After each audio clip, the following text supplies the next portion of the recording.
Nanakuna ng video ang pagpapaanak ng mga pulis at bumbero sa pasaherong buntis na sakay ng bus.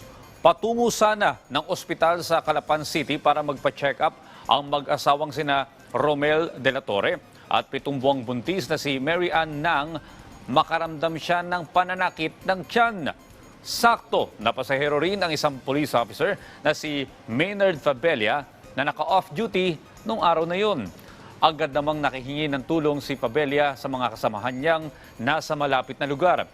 Mabilis namang rumisponde kabilang si Police Officer Biela Marcial Alfante na kapwa mula sa Police Community Prison 2 Santa Isabela at ang bumbero na si Fire Officer Joseph Orgas ng Calapan City Fire Station.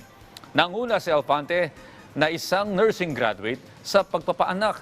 Isinilang ang isang baby boy na si Angel. Alas 10 ng umaga, nahango sa pangalan ng bus na Angel Star. Ligtas nakarating ang mag-ina sa Oriental Mindoro Provincial Hospital na sakay ng mga pampasaherong bus. Hinangaan naman ng mga netizen at Calapan City Police Station ang kabayanihang hatid ng mga pulis at bumbero dahil sa kanilang mabilis na pagresponde.